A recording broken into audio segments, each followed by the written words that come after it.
Let's do it. All right, it's another Wednesday night, loaded slate on Sideline Sports. This is the Pundit's Pundit. I am your moderator, Denzel Snipes. I got the crew in here with me tonight. And first of all, I just want to let everybody know that if you are watching us from one of the five avenues, either DBTV or YouTube, Facebook, LinkedIn, Twitter. Just know that you can also access us through the other four. You all probably gotten a notification by now. So most definitely stay tuned for not just this show, but also other shows as well. In particular tonight, because right after this is the Sports Exchange, hosted by the Motor City Mad Mouth, Scott Morganroth. And after that, it's going to be confidential. So come on. So after the show, go to the South Florida Tribune on Facebook and YouTube and Twitter and watch Sports Exchange, and then come on back to Sideline Sports, watch Confidential. But let's go ahead and get the crew in here real quick.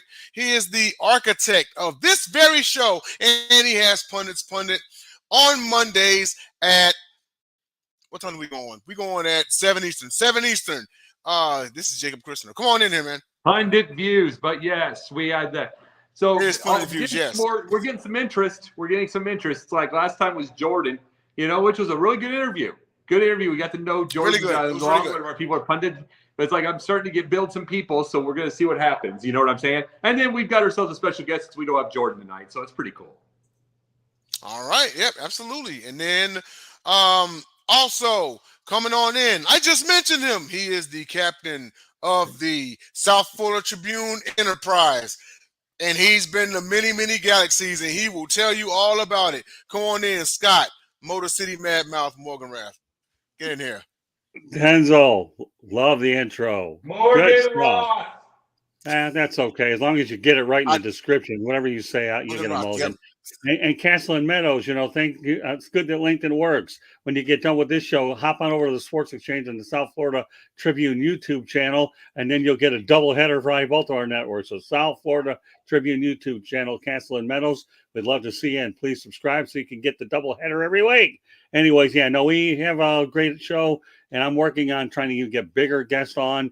And as I see Sideline and the Tribune build, this is going to be a deadly 1-2 punch with our platforms starting to do things. And now my wife Candy is working on your website a little bit to try to even make it better. So we have a lot of things that we're working together. JB Ellis and I are doing all kinds of secret stuff behind the scenes that we'll make unsecret when we make the necessary announcement. So great to be with you guys. Let me say this, Scott. Every time I hear Morganroth, I feel like he's one of those 70s Hollywood people trying not to let you know you're Jewish.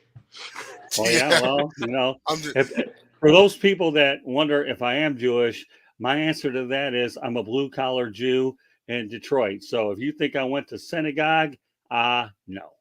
No. And as you can see right behind him is the logo for the South Florida Tribune. Yeah. The South Florida Tribune and Sideline Sports has been quite the 1-2 punch in the past year. One day's one is Tyson, the other day the other's custom model, and then we just kind of flip-flop, you know what I mean? So but you know what? We're missing one, and here he is. You can see him on Basket Bros on Sundays at 7 o'clock Eastern. Come on in here. Our special guest, DJ Willie V. Will Vogel. Come on in. Glad to have you, bud. Glad to be here. Glad to be here. Love the show. Huge fan of the show. You guys put on a great show every weekend. I'm glad to be on. All right, absolutely. Well, just as a reminder, as I said before, is that you can catch us on YouTube, Facebook, and Twitter. You can also catch us on LinkedIn, like our guest in the comments is. You also find us on DBTV as well. Make sure you hit the like and subscribe button on the YouTube channel. And do the same for Scotty down there, too, because, he really needs it. He always needs it, We're always starving here, We never get a full belly. So our first segment, and we started doing this some time ago, and it's kind of become a pseudo mainstay, is our Prime Pundit Points. We go around the board, and everyone just kind of, gets it off their chest. You know what I mean? Because sometimes you got to do that. But we're going to start off with the architect himself. So, well, he sort of got that. One of the things that they usually have something, and I might be stealing something here. but they usually have the morons of the, and it's like they usually have the sports moron of the week on the gauntlet. I'm going to steal this tonight for my end. And it's like, and it's because I'm sorry, I have to bring this up. Ja Morant, here's a reminder. I'm not saying this as far as any kind of black community or any of that kind of stuff. I'm not doing that. I'm saying it as a man to man. You were in a private school. You were in the nicest area. You were in the nicest world. Your family. See, if your family didn't want you in the world, like in a tough guy world that you think that you're in, they wouldn't have put you in that school. They wouldn't put you in that. Somewhere, somehow down the line, you got hundreds of millions. You have the opportunity. You're losing it right now. Somewhere down the line, someone's shaming you. Someone's shaming you because you made it. Someone is saying, someone's saying something. You're not black enough. You're not hood enough, whatever. And then you're listening because you're a kid. You know what kids are? Impulsive. And then you worry. See, and this is the problem here, John. This is the issue. It's the fact that the impulsive ones are usually the ones that get in the most trouble. Think about now. See, back in the time, you can understand. But look at this right now. Look at the LeBrons. Okay, we'll just say Harden. Look at KD. Look at Steph. Look at all of them. They're making hundreds of millions off of interest alone. You're about to lose that much trying to play some kind of internet tough guy. Some kind of a hood guy. You're not. The hood tough guy. You're not. You're trying to do this. You're trying to make it yourself. You've said you apologize. You're never going to do it again. Then you do it again 10 days later. You're making a joke out of all of this. Got to quit. It's like you have too much talent for this. And if you don't quit, it's going to be over. And before you know it, and then it's going to turn tragic. So, my prime pundit point. So there was an interview conducted with John Cena not too long ago, and he actually expressed how he wishes that he was still a full-time performer in WWE.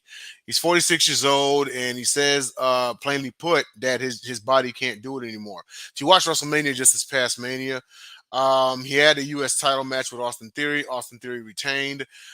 Cena, he did all right, but he didn't look like the Cena that we all came to know and love. Let me tell everybody in here, and this goes out to you. We don't take pro wrestlers serious type deal. Okay, you've seen me rant about it, time and time again, and that is these men and women in the ring go through a lot. Keep in mind that they have no medical coverage. Granted, the average wrestler makes $400,000 a year in WWE, but if they get injured, they foot the bill.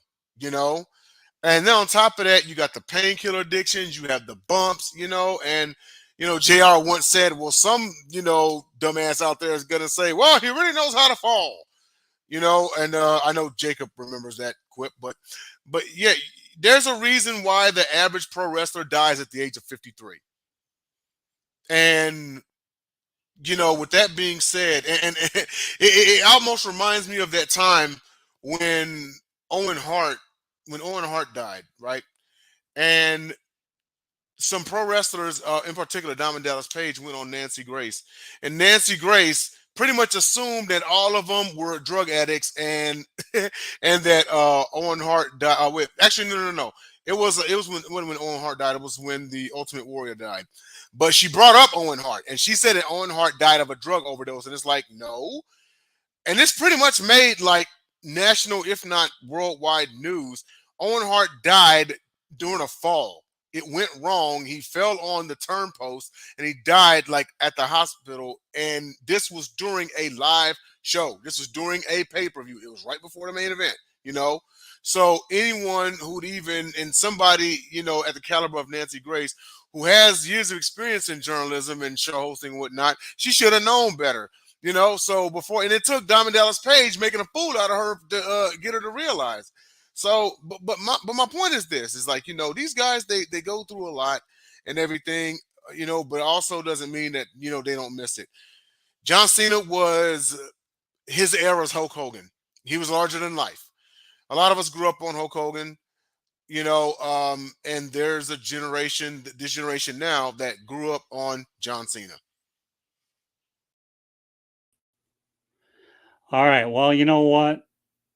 I want to take this opportunity to pass on my condolences about a guy that I really got to know a few years ago, former UCLA broadcaster Chris Roberts.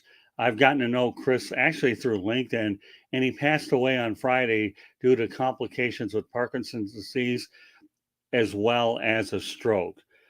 I had the opportunity to meet him on LinkedIn. He came on some of my shows, and then I went out to go ahead and joined the Southern California Sports Broadcasters and have been a member like for 4 or 5 years. But the one thing about Chris is he taught me a lot about, just being yourself on the air, and you can always learn from what you call a media brother. And that to me is what Chris was a media brother. And, I hate Parkinson's disease anyways. Muhammad Ali died of it and all that. But you know what? Chris had a really good outlook about life, wanted to spend time with his grandchildren. But one of the funny stories that he taught me was if you ever pack a sport jacket, stick it in your carry-on, because that way what you'll do is when you get to the hotel, it'll hang and then it'll get unwrinkled. But that's just one of the many things that Chris taught me. The man was an iconic voice for UCLA sports, and one time a president of the Southern California Sports Broadcasters. And when I went out there to LA for my lone event, I made so many great contacts there, and I hope to get there sometime down the line. But Chris, rest in peace. To me, you're an icon in more one ways as a friend and a colleague. I'll always miss you, but I'm grateful that our paths crossed and I had a chance to get to know you real well. Love you, Chris. God bless, and rest in peace, pal. So I'm going to relay what Jacob Christner said about John Moran.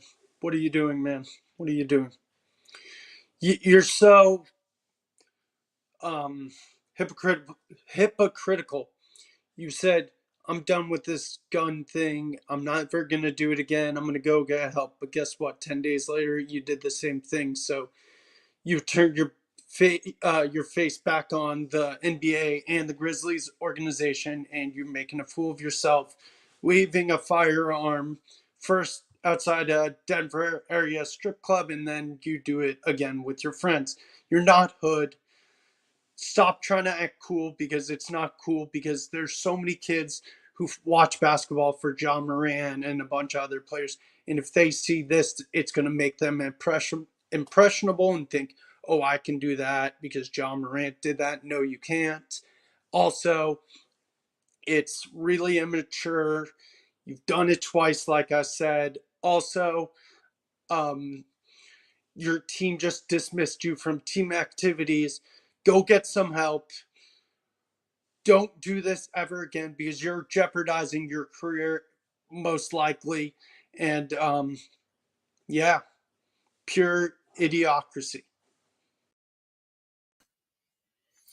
All right, and those are our prime pundit points. Let's go ahead and get the crew back in here. Scotty, Will, Jacob, and just one more on because Will and Jacob. Hey, I'm gonna, yeah. Dude, you sound like a fast food. You sound like a fast food restaurant. Oh, am I? Hang on. Are. Okay, can you hear me now? There you go. Yep. You Okay, sound sweet. like a fast food restaurant. Now you sound like Verizon. Can you hear me? Better get that what a JB shot. Hey, can you hear me now? I worked for Verizon. Yep. Okay, but actually to expound real quick on those were great points by Jacob and Will, is if Ja really ran into legitimate hood guys, they would tell him he's being a fool, because more often than not, people are trying to leave the hood, and they're letting them know, like, even if you came up in the hood, you would be designated as someone who was one of the few lucky to make it out. So you've seen Good Times, right? Of course. You remember the episode where JJ wanted that hot little one, and then her dad was rich and he didn't want it, and it was the whole rich versus poor. Yes. Yeah, that was 50 some odd years ago. Now we're still dealing with this. Yeah, absolutely. It's just I don't know. He does it again, like Like literally, we haven't even recovered from the first incident, and then he does it again. But I mean, I don't know, that's neither here nor there. We're gonna go on to our first topic. Well, let And me that just say one thing about that, if you don't mind. go I don't ahead. know. I don't think it's a topic at all. There's one way to catch his attention. You know what that is? He needs to be suspended for an entire year. Hit I his agree. pockets. Hit his pocket. They typically don't learn until you hit their pockets. Yeah, You but you know, know what? 1 year, 82 games, no paycheck, no playing. that'll How wake did them that up. work out when Ben Simmons didn't play for a while? Then we'll see what happens with this guy. Well, he don't care Exactly. about playing. I don't think he likes playing, Ben Simmons. Well, Yeah. all right, but still, an NBA player not playing a year, and then you see what does. But I think he just deserves a year suspension. Be done with it, and that'll. If that doesn't teach him, I don't know what will. We'll Yeah. see. Exactly. Well, our first topic: unsung heroes of sports entertainment. Sports Um, and entertainment. Sports and entertainment. Get the sports movies. and entertainment. I'll explain. Let me explain Okay. real fast. The whole point of it, this one is it's not the big time stars of everything. It can be someone who went to war. It can be a janitor at a ball. Because it reminded me of what Larry Bird once said, that he plays for the janitors and the people at the concessions, that they need their ball. You know, if you win, they get paid more. He Yeah. did it for the. I mean, it's that type. I just meant that type of thing. Who's an unsung hero that you can think of? That's all I meant. Okay, awesome. Well, I'll kick this one off, I guess, and I'm gonna you're gonna love this one. I'm gonna say super fans, namely Fireman Ed, the Ultimate Texan, who I had the pleasure of meeting. It's on my Facebook, and Sign Guy from WWE. In particular, Fireman Ed and the Ultimate Texan, because these guys managed to show up to every game, no matter how. And speaking as the resident Texan fan, you know what type of dedication it has to be to show up to every single game when your team is going 4-12, 3-13, you know? And I ran into Ultimate Texan at the Roughnecks game, and he was really awesome. Like we shook hands, we talked, he took a picture with me and everything. But you know, it's these type of people that gain that national fame, especially Sign Guy. I know you know all about Sign Guy, Jacob. He's everywhere. He's at every event. He's at every Raw, every SmackDown, every pay-per-view. And it's like these guys just like legitimately dedicated their lives to just traveling along with WWE and being at their events. Me personally, I think he should be in the Hall of Fame. I think he should be in the Hall of Fame over Pete Rose, honestly. At least he won't get tombstoned, you know. But Well, Pete Rose got four. Pete Rose got 4 WrestleManias. That's what brought that in. yeah, but hang on, 4 WrestleManias versus literally every show since how long? Yeah, Sometime in the 2000s, late 90s. Sign Guy is that guy. But I want to pass it on to Will. Will, who is your unsung hero of sports and entertainment? Originally, it was going to be the fans that travel to every away game. Those fan clubs that travel state to state. Like, I know there's one in Charlotte I want to join eventually. I'm actually going to do an athlete. I chose Pat Tillman. This guy was definitely Great. an unsung hero. He played in the NFL from 1998 to 2001, and then he went to war from 2002 to 2004, and tragically got shot by friendly fire. He won the Silver Star, Purple Heart, and Meredith Service Medal, and this guy was eat, breathe, sleep America, because this guy turned down 3.6 million dollars to fight for our country, as opposed to taking the money, risking an injury, risking something else to happen during his football career, and decides to fight for our country, our freedom, our rights, our everything. And it's a shame he got killed. It's one of the sad stories, but my choice was Pat Tillman, because he did, like I said, he didn't care about the money. He just wanted to fight for our country. And I applaud people who turn down loads of money or whatever and either takes less amounts or does military service, because that shows true honor, grit, determination, and just like I don't know what else to say, but yeah, Pat Tillman was mine.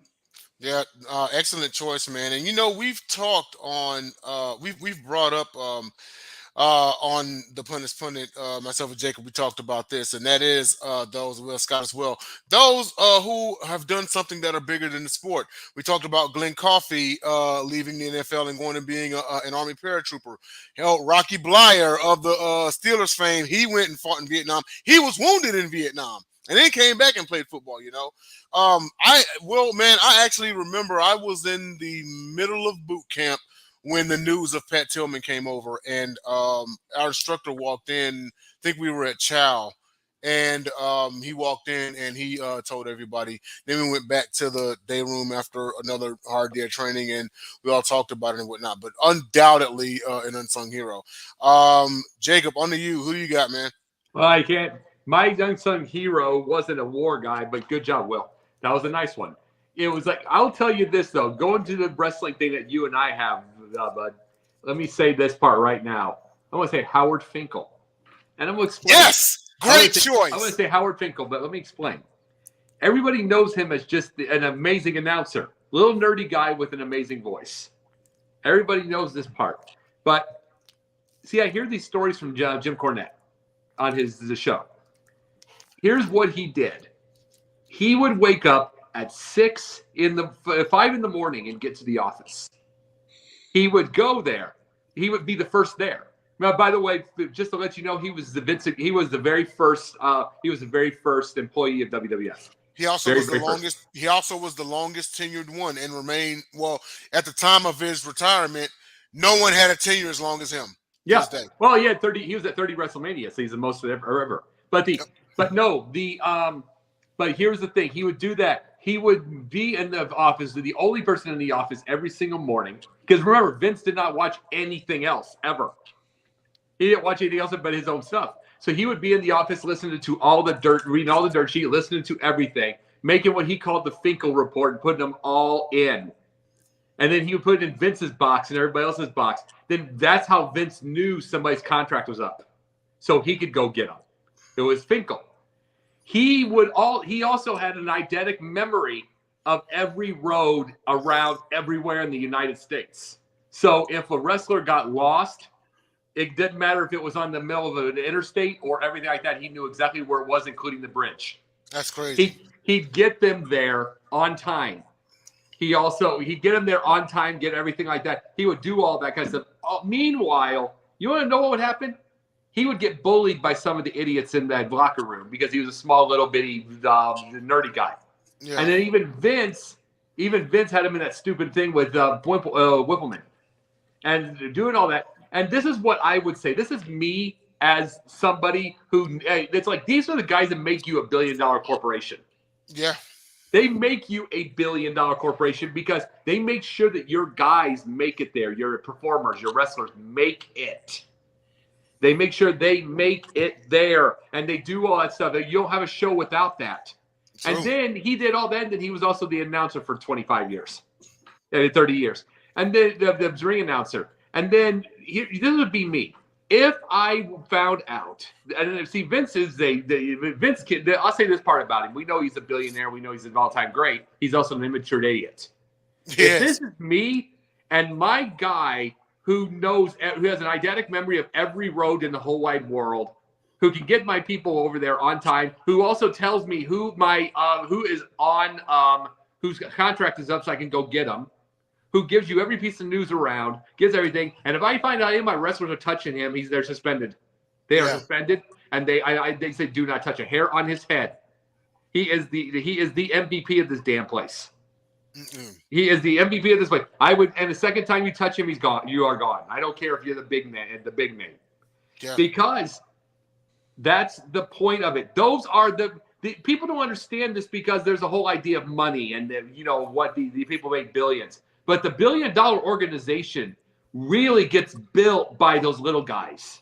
Yes, they get built by the little guys that wipe down everything. They wipe the dust off everything. The ones that aren't quiet. And Jim Cornette even said, one more thing he did. Jim Cornette, I mean, the heels, this was in Madison Square Garden, and New Yorkers still thinking of how the babyface and heels and everything. You want to know what Howard would do?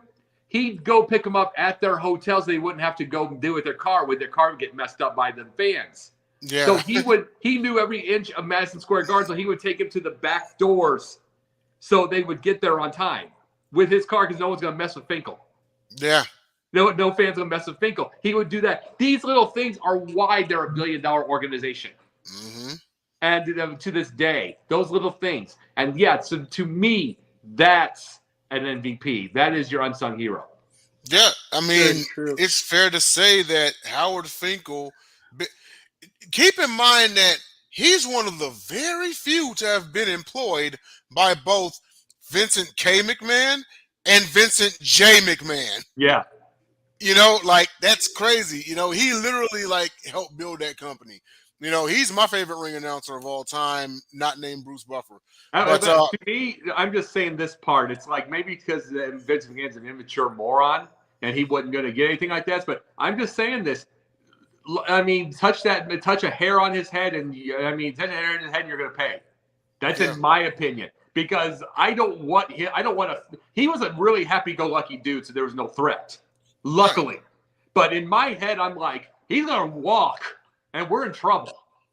Yeah, that's in my head. When he walks, we're in a lot of trouble. He does a lot of things I don't want to do. Yeah, exactly. You know, and also probably cost effective. He's doing all the other stuff, so Vince wouldn't have to hire somebody else or call somebody else to go do it. Yeah, you know? exactly. So it's like you got idiots, leave them alone. Yeah, you know. But want to finish this off with Scott. Scott, who you got as your unsung hero of sports and entertainment?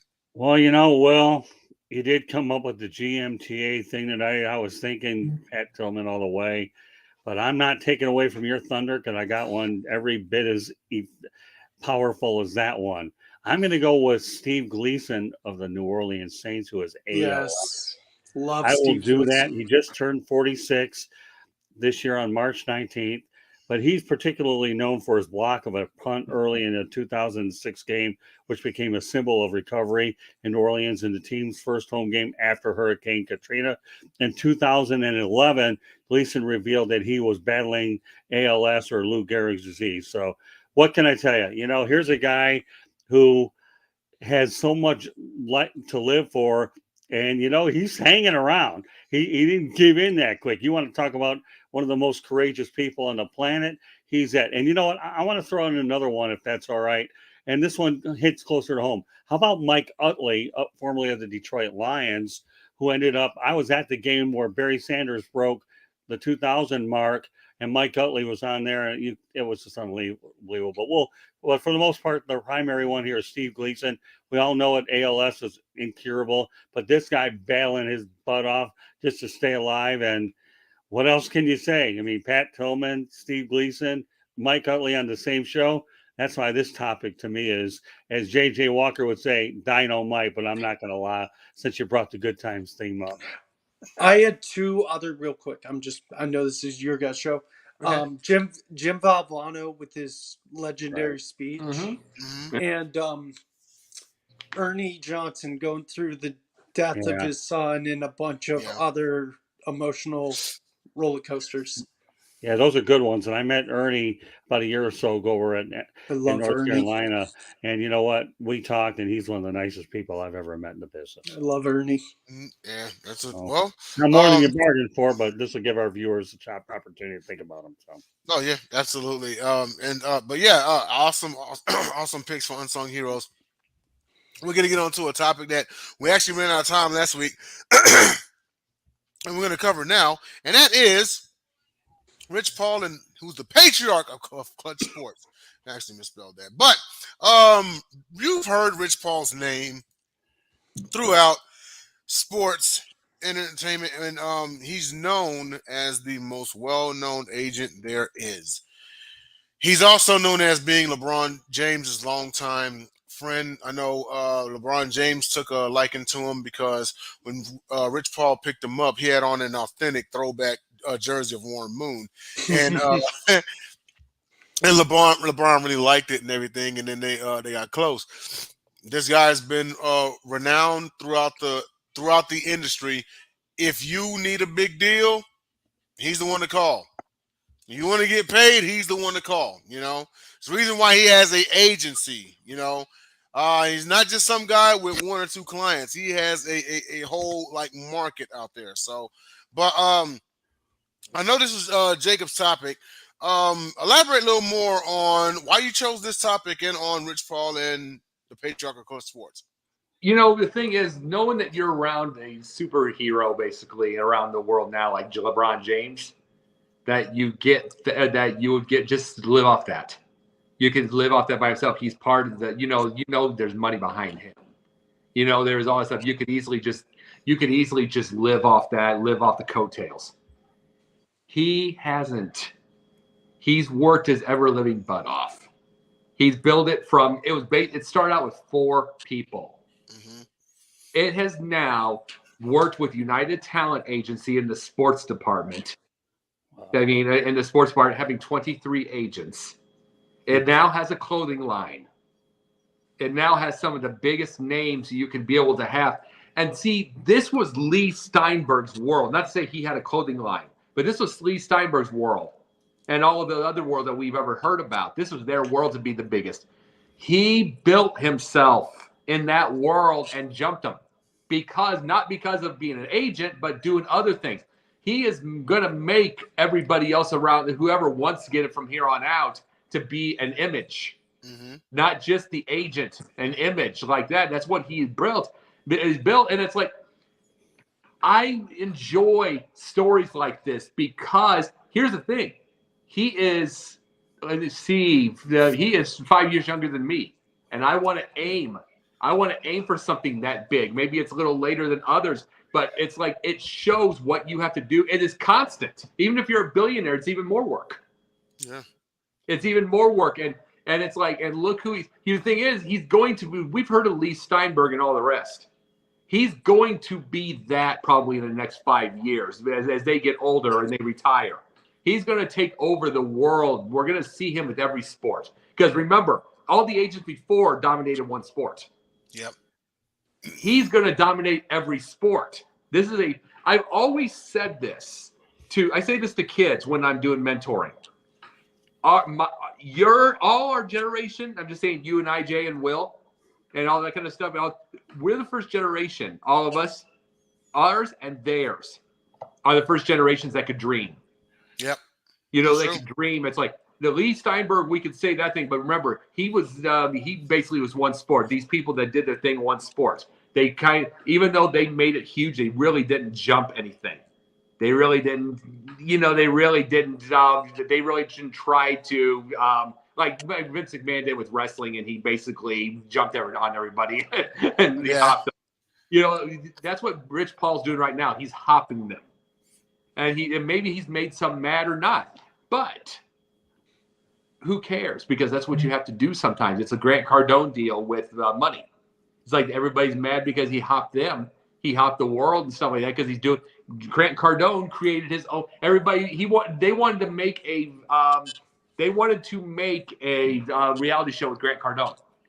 He told what he wanted. They said no because they were being politically correct and everything like that. So you know what he did? Created his own network, created his own studio, created his own app, and then made his own show to do it his own way. So guess what? You do that. That's how you do it. A lot of people that do complain about the changes, and I complain about changes, but you've got to do it on your own way. Rich Paul did that also. Yeah, and you know what? It's just something about because when and he's only 41 years old, right? Yeah. Okay, he's 40 younger than me. Yeah. Yeah. So, and I mean, it's fair to say that he's destined to do this like probably well into his 60s. But I wonder if he's going to expand on this and start to create, because you got to think, after he takes over all sports with just him, his next step would be to create a line of agents. You know what I mean? Ari Gold on Entourage, like he did. Yes. But you got to remember, he's with UTA and he's with CAA, so he works around both sides. So he'll get into movies. You know that too. Right, absolutely. Well, let's swing it over to our guest, Will. Will, your thoughts on Rich Paul, the patriarch of clutch sports? Not Chris Paul, Rich Paul. What more can you say about Rich Paul? This guy knows how to negotiate deals better than anyone I know.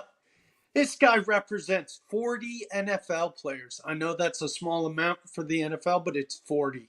Still a lot of money. NFL makes a lot of money. NBA, he represents LeBron, Jeremy Grant, Anthony Davis, John Wall, Draymond Green. 3 of those players, LeBron, Anthony Davis, and Draymond Green, were all in the playoffs this year. All have been really relevant as of late, especially LeBron. And for his NBA contracts this year, for this year, they added up to $443 million. Talk about a big amount of money. And guess what? This agency started in 2012. And yes, he's been doing it for 11 years. But I think it's only going to get bigger and bigger and better because this guy, like we said, has some of the best clients. LeBron, AD, Draymond, 40 NFL players. These guys are some of the most highest paid athletes in the world, especially LeBron. Like, look at LeBron. Like, yeah, you got great players in the NBA like Giannis, and you got KD, you got Steph, but who does everyone really talk about on a day-to-day basis? LeBron James, whether he's in the playoffs or not, whether he's really in the news or not. LeBron James's name is thrown around a lot because LeBron is an icon on and off the court. And guess what? Who represents him? Rich Paul. And you know what? I think this is the business model people need to look at if they want to start an agency because this guy is it. This guy has it, and he's shown why he's been so successful. Yes, absolutely. 40 on his roster. I mean, that is crazy. $443 million this year. That's nuts. This year only. That is definitely nuts. Lastly, want to round this topic out with Scott. Scott, give us your thoughts on Mr. Rich Paul. Well, first of all, Chris Paul probably could use him. Okay. He probably can use him in a lot of different ways. So I'm letting you off the hook on that one. All right. But let's not lose sight of the big thing about agents. I know you and I all of us can talk about the big names. I really don't care if Mary Poppins was on this stupid list. And I'll tell you why I don't care. Because it's not only the agent's responsibility to go ahead and give you the big contract, it's to make sure that you're not blowing your money and making sure you have outside interests so that you are versatile. The more you're versatile, I don't think you want to go there. No, I don't think you want to go there. So you line them up, in the game of basketball and their outside interest. How many times have you guys heard stories that guys have blown it and they're broke? And I'll tell you one thing though, if Rich Paul can go ahead and overcome that and make sure that these guys aren't broke, his legacy will be a whole lot bigger than 40 athletes and how many agents you're going to have. That doesn't matter. The number doesn't matter. The only thing that matters is point A and point B. For the longest times, agents are negotiating for athletic contracts, but they need to make sure they're as good outside the lines, not inside the lines. And if you think he's got a lot, and more people catch on to the fact that, hey, he's not a one-trick pony, okay? And what I'm trying to do actually at the Tribune is I want to make sure we do sports and non-sports related contact in an effort to keep the interest of everybody. Well, he's doing the same thing, inside the lines, outside the lines. So I don't care. Like I said, Mary Poppins, I don't care if Elvis Presley walks back in the building and has a reincarnation to do things differently. I know I'm getting a little crazy, although I haven't had as much Night Mountain Dew as I have had before. But, a lot of energy floating around here tonight. Anyways, a doubleheader. But the point is what you do as an athlete and a non-athlete. And it doesn't matter who you represent, because you know what? As Fielder of Dreams would say, if you build it, they will come. Well, if you build a wide range of things, they will come. So I don't want to keep the focus on just what you guys spoke about. I'm just trying to take it to a broader spectrum is what I'm trying to do. Right. Absolutely. And I know Jacob's going to say, you know what, man alive, I'm glad you're last because you think of things that we always never think about. So I'll probably get that in a text later, any pep talk. No problem, Jacob. I beat you to the punch on this. You did that well. And I wanted to say this, Will, tonight. We're going to go to the next segment. I want to say this to you, Will. Very, very, very good job tonight. Yeah. Well done, Will. Very, very good. Here's the thing about Pundit's Pundit. We're different from everyone. That's why I'm great like Scott is on. It's like Jay's on. That's why we have it. You got to understand. Show like this. It's why I always say to people, anybody that gets on, whether Jordan, who does a great job every week. It's why I say this. Be prepared. When you're going to be a future big sports guy one day, okay? The main thing about this is we are different from everybody else. We're not doing meathead stuff. No. We're making everybody think. So always don't think just for the meathead. If you have to talk meathead stuff, you do. But stay prepared at all times. Constantly read everything. Don't just like lay back and wonder, okay? It's like you're doing it. You did a great job tonight and you were ready. We're proud of you. Okay. Yeah, well, not only that, well, what I've noticed with you, and I don't mind saying this in front of everybody else, is you're able to think on your feet. And that's something I really hadn't seen a long time ago as I began to get to know you earlier. That's something that you have to continue to do is think on your feet. And I'm going to leave you with this, Will, okay? And I want to make sure you guys understand this too, okay?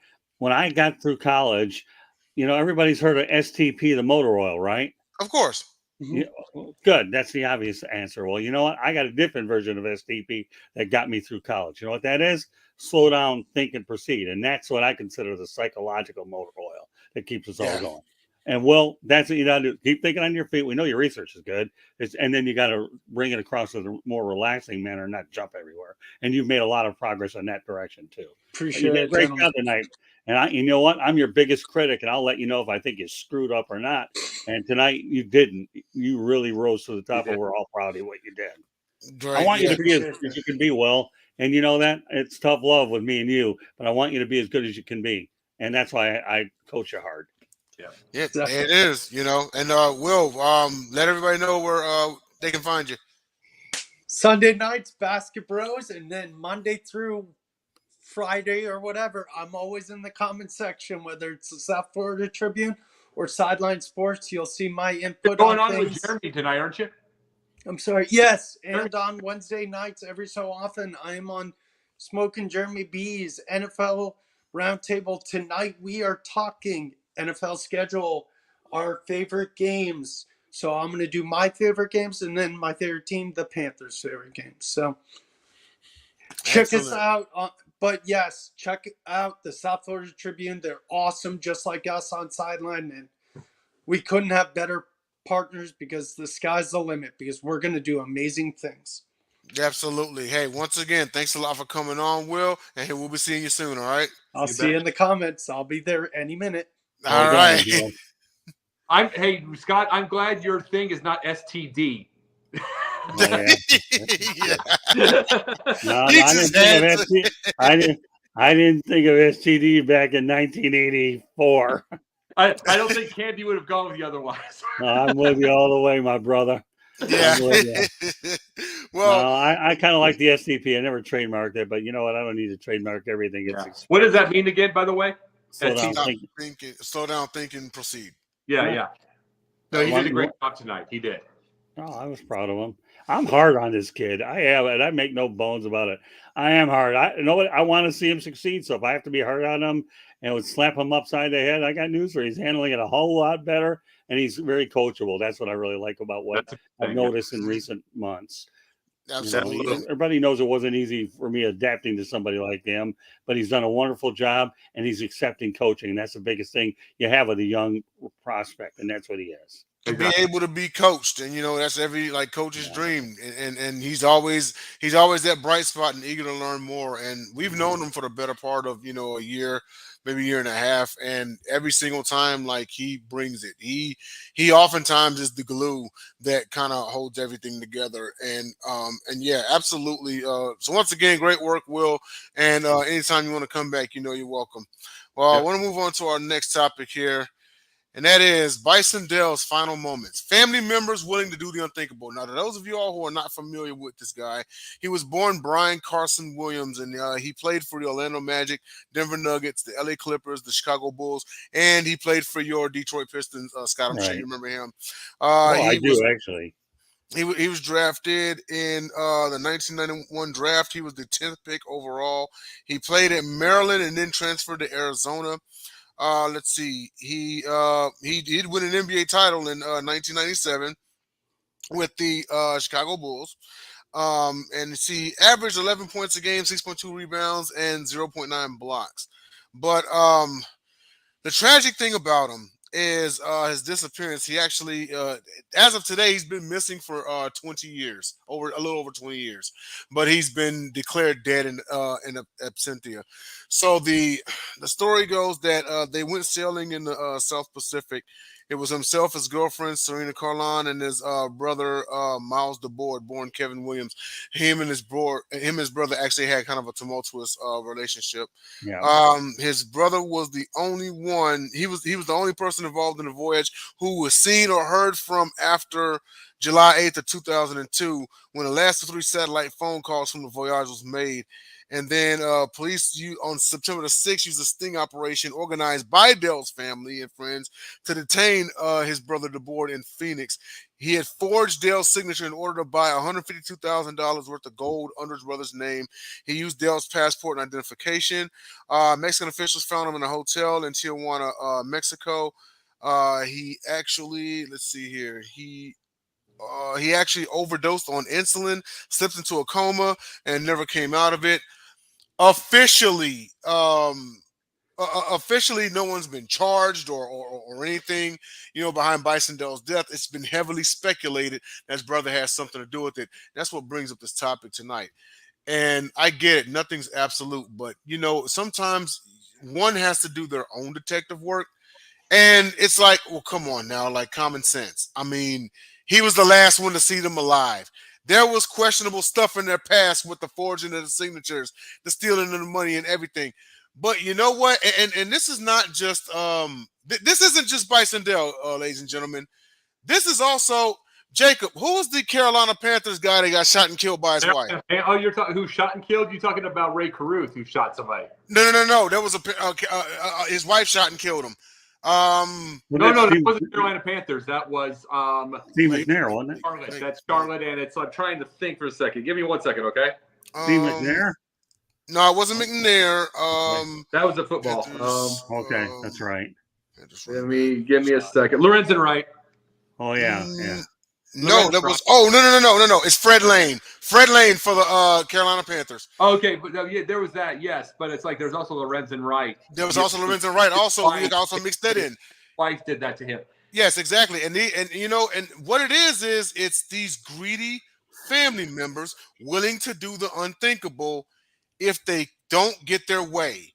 And it's wild, because it's like, wow, like I can't even trust my own family. My own family has, my worst interest in mind if they don't get their own way, if I stop feeding them, if they get a little too needy. But I want to swing it to Jacob on this one. I want to hear your thoughts, not just about Bison Dele's incident, but the Fred Lanes, the Lorenzen Wrights, just family members who are literally willing to take you out if they don't get a piece of what you've worked so hard to earn. And I think about Lorenzen Wright all the time. Just like all that woman wanted was that lifestyle. Didn't think about that money goes away. She just had to have. That's just that impulsiveness. Good job, Will. Good job. That was just that impulsiveness. And and you know something? I think about this. It's like, of course, every single person in history has a family member that, it's like is somewhere deep down, maybe, or even close, that they're not the closest with. You know what I'm saying? Right. Everybody has that.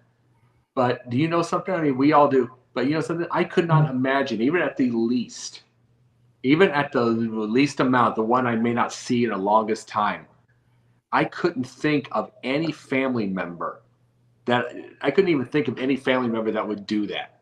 You know what I mean? That I would even worry about doing that. It's like And just imagine the people that have to worry about that with family. It's blood. That should have your back at all times, no matter what the thing is. And it's like, what it's saying to me is that there are just, this world has made this. It is ugly and it is nasty and it's everything, and it's greedier than it's ever been, even. And it's a good, but with the greed comes the fact that you get people that don't want to put the same amount of work. We talked about Rich Paul. How many people in either his family or his friends or whatever? How many of his friends probably got away because he wouldn't listen to that noise like John Morant listens? Right. They were probably mad that he made it. You know what I'm saying? There are people that the people that will get rich like that, and then the friends will get mad. Oh, you've turned your back on us, whatever. They'll do that, and it's like, no, I got out, and it's like there are just people like that with such an anger issue, and then you get the family that would do that to you, and they'll get jealous that you made it. Yeah, family should be rooting for you. Yes, absolutely. But it's like, and then not only that, but that Lorenzen Wright's ex-wife, I despise every ounce of her. Just how ugly she was, and all she would have thought about was money and living a lifestyle. And it's like, and she's and no regret, disgusting woman. And it's like, and by the time they found his body, he was already like 7 foot. Remember, he was like 6'10", 6'11". He was about 140 pounds by the time they found his body. They hit his body and they did all that to him. Yeah. And it's like, it is disgusting to think about. And Bison Dele, same thing. They've got everybody. There are just greed out there. There's anger out there. There's jealousy out there. And you couldn't think that your family would do that to you. And it's unfortunate it happens. So, well, here's the deal. To think that, somebody that's supposed to be in your corner to do that. But now I want to swing it to Scott. Your thoughts on this whole thing? Like everything you just mentioned, Jacob, this is what could have been. And you know what? To be honest with you, I'm sick and tired of hearing about what could have been, especially when you're dealing with family members that get close. I mean, John Morant's thing's going to end badly. I can tell you right now, really, really bad. Latrell Sprewell, I'm surprised nobody took him down. I see so many hockey players who let their family members in, and all of a sudden they went bankrupt over trusting people too much. I mean, this is a story that unfortunately we don't hear enough of, but in the case of Dele, came off a world championship, right? With the Chicago Bulls, signed a lucrative contract with the Pistons, only lasted 2 years there because of this. So, we can bring on every one of these stories all day long, and they're going to have the same narrative to them. What could have been? Think about it. I did mention Steve McNair. That didn't happen. That was a bad story anyway. So I don't care what the sport is, you're going to hear it. And, it's okay to be close to family, but not to the point where you just let them hang around to a point where you can't figure out what they're doing. Because anybody in their right mind will know, hey, you know what? Dennis Rodman could easily be hard on his kids because he blew it all or doesn't have as much. But Dennis is a classy individual that I worked with, and he's got a great heart. And, Delino the Shields, believe it or not, I actually knew him for a long time here in South Florida as kids that are doing well. And a lot of these guys are still the kids are depending on the parents' advice.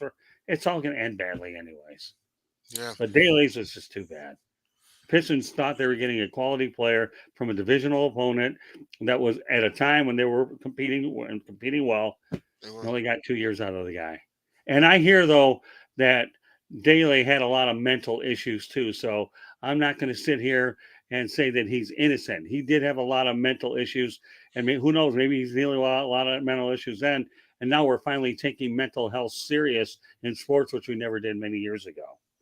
Yeah, just think how many more people could have been saved had, people have taken mental health seriously decades ago. And I know it sounds like another what could have been, Right.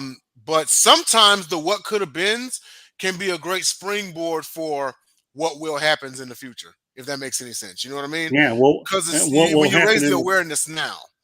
Right. And what will happen in the future in the next 6 minutes, the Sports Exchange will come after Pundit's Bonnet. That's what's gonna happen in the next 6 minutes. I love the segue punch he just did right there, because we are I've been at this a long time. You Yeah. don't show gray hair. Then again, Denz, you don't have it that much hair to show any gray. This guy's showing the wear, and well, I have whatever left is gray, which is why I covered up with my hat. Now, he's got his King of the Road hat on. You know it, man. Mountain Dew and King of the Road is what I'm all about.